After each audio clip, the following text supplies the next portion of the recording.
though basketball isn't my favorite sport, it's almost impossible not to appreciate the things the New York Knicks have done this season. Joining me now is Knicks expert Geoff Magliochetti. Geoff, we're already in March, and now I'm really looking forward to the playoffs, knowing the Knicks will have a starring role. You're absolutely right, Mike. The Knicks are playing their own brand of March Madness out there.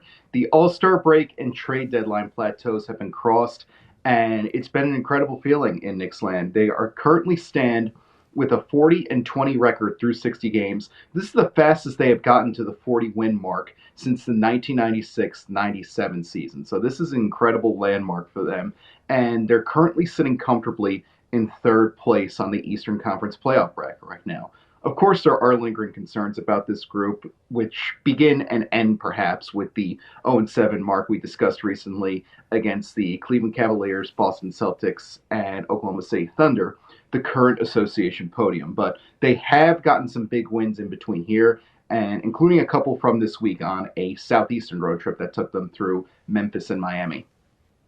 Well, let's start with last night's game against the Heat. What an exciting win for them this was, because this is a game where they were down by 19 points. There was one point in the second quarter, Geoff, when they didn't score for over 4 minutes, but they scratched and clawed their way back to tie it at the end of regulation and then win it in overtime. How were they able to turn things around in the second half? Well, what stood out to me was the fact that the Knicks were able to counter one of their biggest weaknesses they've had all year, allowing three-point shots to go in. And that has a little bit to do with the fact that Mitchell Robinson is back on the floor. Now, the Knicks so far this year, I believe that they stand 27th in three-point field goal percentage allowed. In fact, this season started off with the Celtics putting up literally a historic tally of three-pointers against them on opening night at TD Garden. But last night we saw the Knicks contain Tyler Hero and Duncan Robinson, the Heat standouts from three-point range. They were held to 4 of 17 from three-point range last night. So that went a long way. Hero alone, for example, was 2 of 11. So that was a big step forward in the right direction for them. Last night, the Knicks struggled a little bit in the paint last night, surprisingly. Miami outscored them 40-20 in the paint last night in the first half. And that was a great performance from Bam Adebayo, from Kel Elware, who had his own issues in there, had 6 blocks in that game, but seemed to be glued to the bench for most of the second half. But that, of course, is a South Beach issue rather than a Manhattan issue. But what the Knicks were able to do last night was they were able to show off their clutch instincts, and that has come up big for them. Jalen Brunson has become very reliable in the clutch. In the past 3 wins, the past 3 wins have all featured late heroics from Jalen Brunson. We saw him put up a go-ahead three-pointer against Philadelphia, putting that up against Tyrese Maxey, one that gave them a permanent lead. That was on Wednesday night over at the Garden.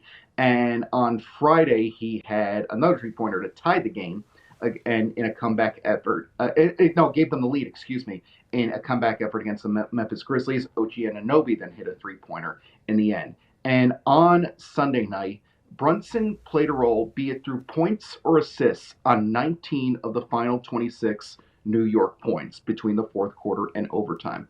So Knicks, when they can get the scoreboard to that point, have performed very well in the clutch. They've done very well. Last night, for example, was their 5th win in overtime this year. They're now undefeated, 5-0 in overtime. So that speaks volumes. So of course, it all depends what the Knicks want to do. If they can, no one's good. Unfortunately, what this All-Star break is for the Knicks, it basically feels like a build-up to the main event, which of course is going to come against Cleveland or Boston when it feels like they inevitably meet up in the playoffs at this point. Of course, can't forget the first round. The Knicks currently on pace to play the Detroit Pistons, who have had their number a bit this season, but we'll cross those bridges when we come to it, because everyone seems to believe that the landmark for the season is going to be Cleveland, Boston. And whatever the Knicks do in the interim, it's going to mean nothing. Look, there's a reason that you didn't see a Star Wars movie between The Empire Strikes Back and Return of the Jedi. You didn't want to see Luke Skywalker fight anybody else. You wanted to see him duel Darth Vader again. And that's what the Knicks are. That's the kind of awkward position the Knicks find them in. But in the interim, they've done pretty well for themselves. For all the struggles we've spoken about against the elite teams in this league, New York is 5-2 against teams that are currently stationed 2nd through 5th on the Western Conference playoff bracket, and they'll see some of these, and they'll see one of those Western squads this week, the Los Angeles Lakers, one of the few teams to beat them in that stretch. So should be an interesting stretch, should be an interesting road trip the Knicks are about to embark on. They play Tuesday against Golden State at the Garden, but then hit up California as they prepare to embark on a 2-week road trip necessitated by the Big East men's basketball tournament that descends upon Madison Square Garden each spring.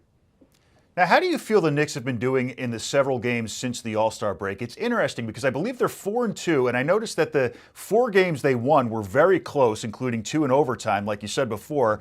And in the games they lost pretty comfortably. How do you rank their performance since the break? Yeah, that's exactly what we've been discussing in terms of what it is with this team. Because against anyone else, they look like world beaters. They look like championship contenders. They've handled themselves very well. They've done the little things extraordinarily well. I believe that the Knicks have not lost a game. I could be wrong in this, but the Knicks have not lost a game to a team currently stationed outside of the playoff picture, basically the top 10 in each conference, since November when they surprisingly lost to the Utah Jazz on the road. So they have done the little things extraordinarily well, and that's what you want from a great team. That's what matters at this time of year. Unfortunately, like you mentioned, Mike, the problem is that they're losing by handy margins to these elite teams, to the Cleveland Cavaliers, to the Boston Celtics. Last Sunday's loss in Boston, 118-105 defeat.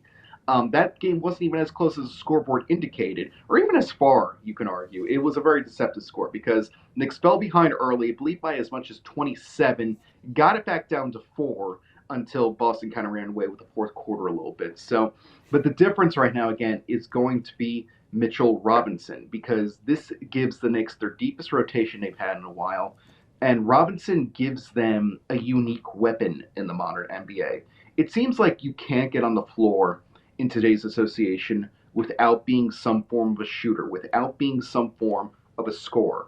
Mitchell Robinson is one of the few centers left in this league that fulfills the duties of a traditional center. Stand under the basket, get rebounds, take every shot you take from no more than 3 feet away from the basket, and if someone tries to invade the paint on offense, you reject them. You get it out of there. So you play good defense and you move forward. You be a big body and you rack up the blocks, you rack up the rebounds, you rack up the high field goal percentage.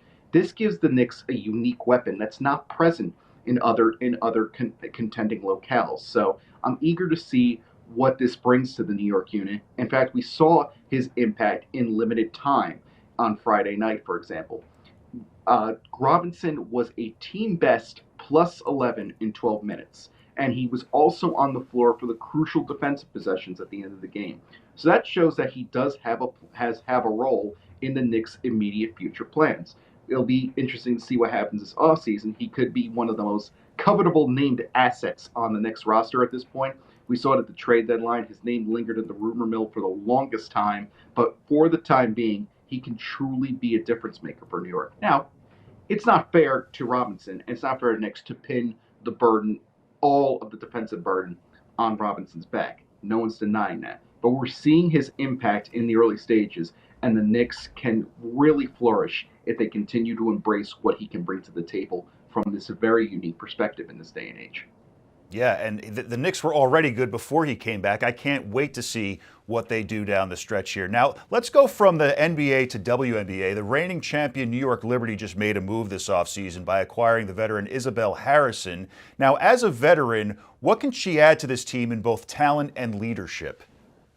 Well, the Liberty, again, working themselves through a quiet offseason for the second consecutive year. But we saw last year that, big things have small beginnings, as one could say.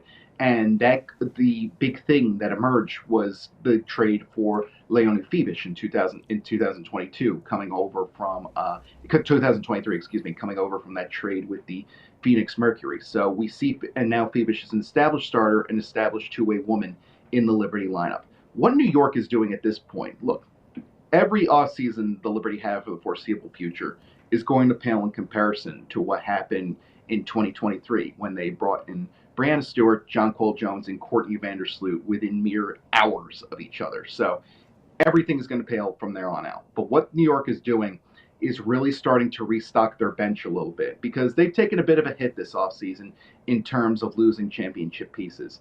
Kayla Thornton, of course, was chosen by the Golden State Valkyries in the expansion draft back in December, and Courtney Vandersloot opted to return to Chicago in the offseason. What Harrison brings to the table is something that is lost with both of those players. She brings a unique two-way game, and we're seeing that on display in the Athletes Unlimited League going on right now in Nashville. She concluded her season down there with a 27-point showing, but it's her defensive efforts that really stand out to me here. She won the 2022, yes, in the inaugural season of Athletes Unlimited, she won the Defensive Player of the Year award in that league.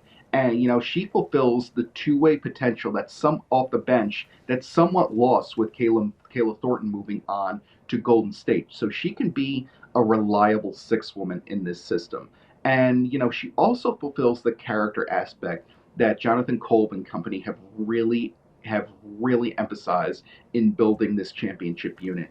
Harrison not only is a previous winner of the WNBA's Community Assist Award, she is someone who has overcome plenty of medical departures to come in and really work out. She missed her entire rookie year with an ACL injury, coming over as a first round pick out of Tennessee, and she's also missed 2 further years entirely due to an autoimmune issue and I believe knee surgery back in 2023. So last year was a comeback tour for her. She played in 36 games, 5 starts with the Chicago Sky, and serves as a solid two-way presence. So what she'll be able to do is make up for the two-way talents that are somewhat lost with Kayla Thornton gone. And the thing about a quote-unquote supposed super team, I think we've spoken about this, Mike, before.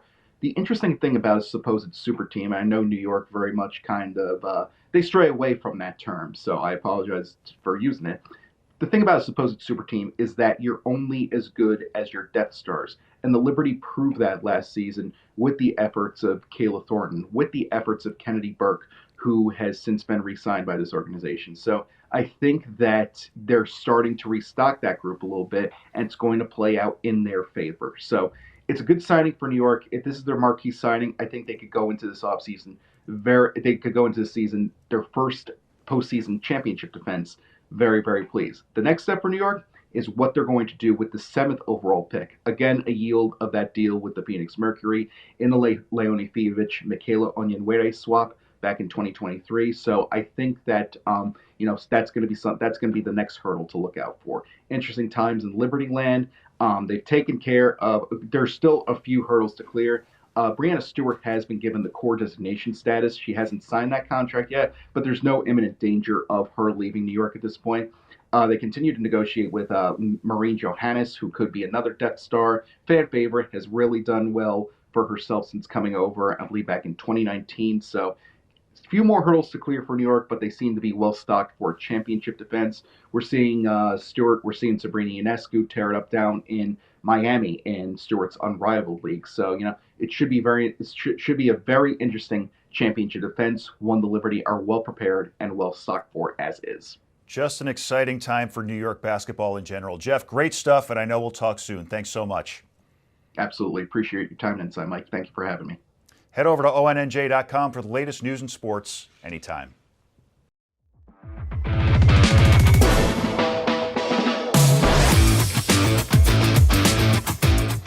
Well, March is always an exciting time of year for college basketball, a sport that's been very exciting right here in New Jersey. Joining me now is our very own Bobby Santoro to talk about what's been going on. Bobby, great to see you again, and here we are in March already.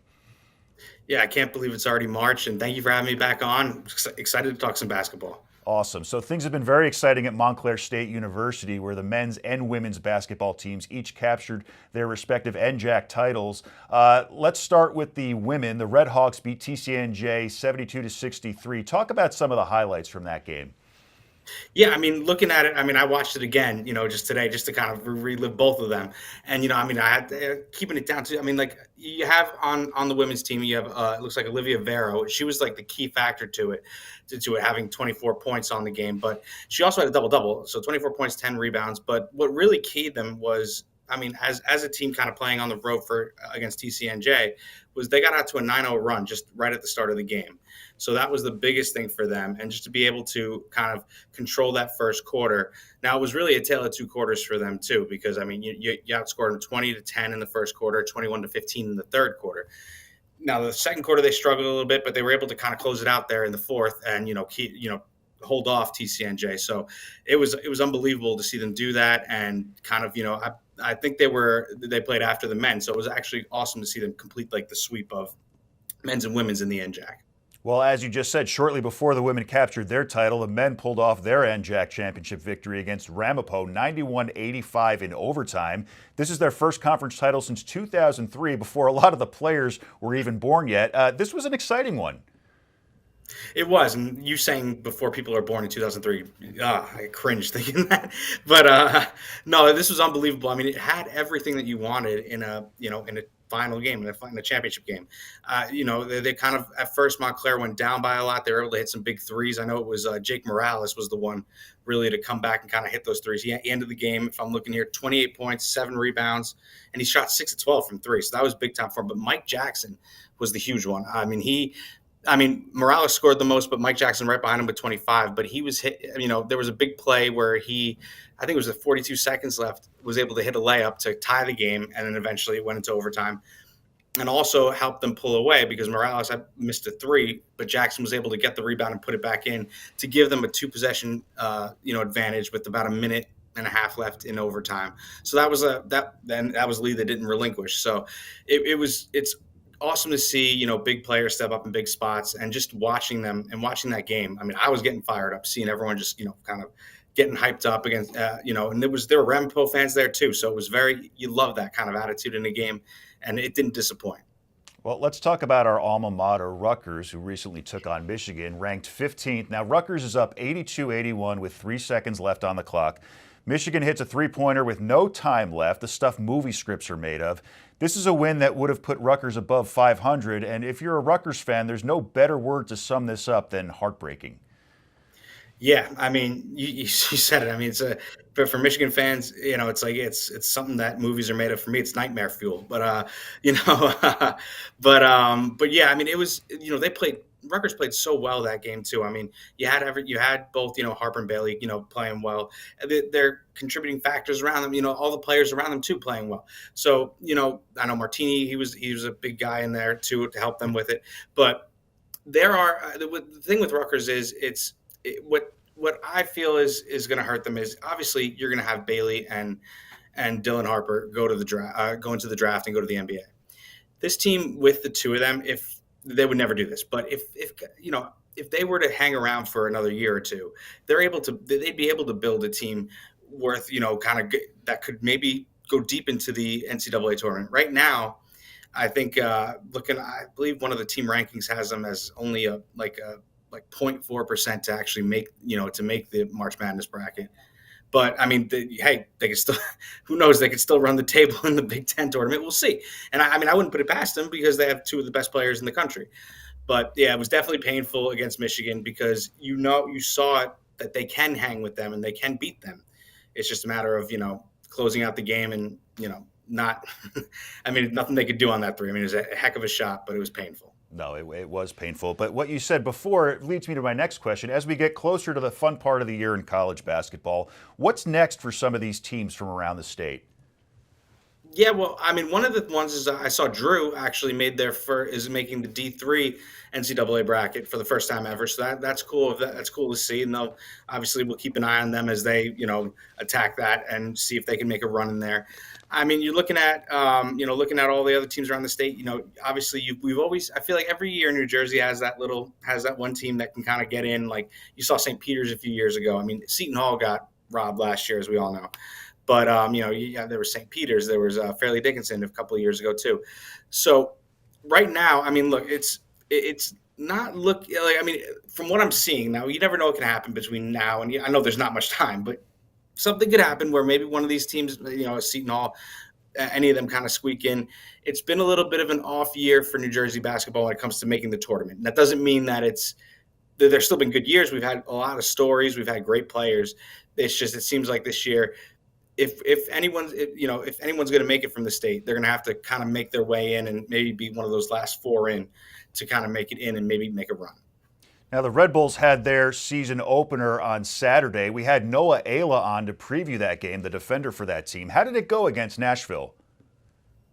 Yeah, I mean, well, first off, I mean, it's always great. Now, it's hard for me to, not say Red Bull Arena and say Sports Illustrated Arena now. But well, we do that. We do that with the Rec now too. With what is it, Jersey Mike's Arena? Yeah, and I always say I'm like I can't not call it the Rack. So Yeah. I mean, with the it was incredible. It's incredible to see the fans there. I mean, not many years, well, 10 years ago now, sort of. I interned for the Red Bulls too. The crowd there is always unbelievable. I mean, it's a great arena and just amazing to have soccer at. So, I mean, look, the way that they're going to start their season, they could always, they're always a factor. They can always make a run. The MLS has really just grown in general.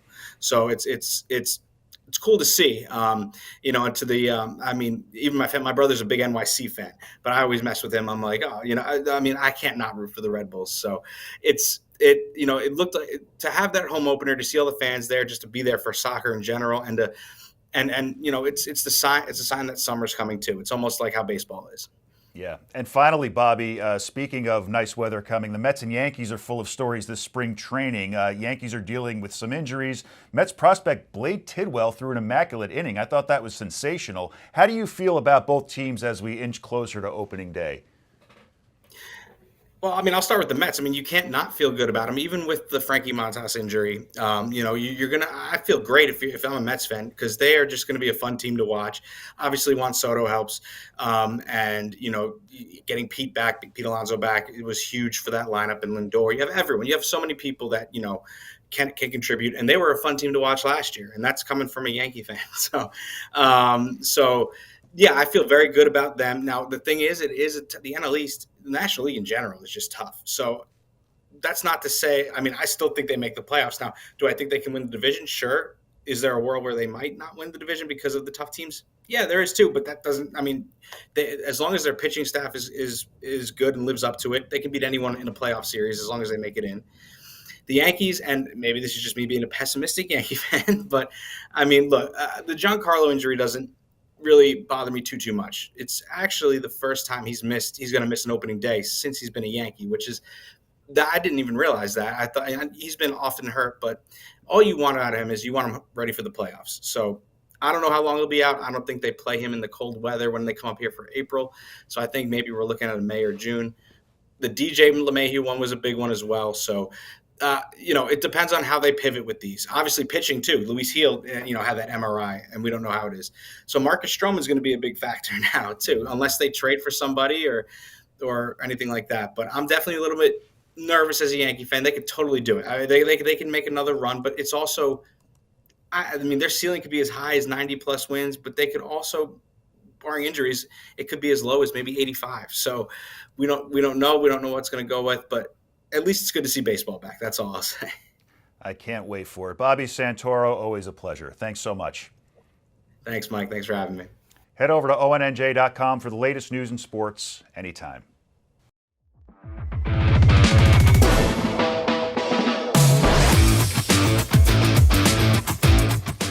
And now some of the top highlights from Kane University that you might have missed. Although our women's lacrosse team didn't get a win against RPI College, Emily Schultz got the Cougars on the scoreboard early, scoring their first goal of the game. Men's basketball couldn't pull out the victory in a barn burner against TCNJ in the NJAC quarterfinals. Guards Justin Morton and Adam Silas helped the Cougars back from a double-digit deficit in the second half with clutch shooting. Phil Brown Jr. finished the game with a team-high 24 points. Head coach Alex Lopes and the men's lacrosse squad didn't disappoint. All-American Dylan Johnson was unstoppable, and his wonder goal in the first half sparked a goal-scoring spree for Kane. Kane baseball brought their undefeated streak to 6 with a 5-2 victory over Mitchell College. Catcher CJ Tamalavaj's 3-run shot ensured the Cougars would hang on for the victory. Men's volleyball defeated Ramapo College. Kane's Chris Mitchell led the way with 13 kills while also tallying 2 aces. Head over to ONNJ.com for the latest news and sports anytime.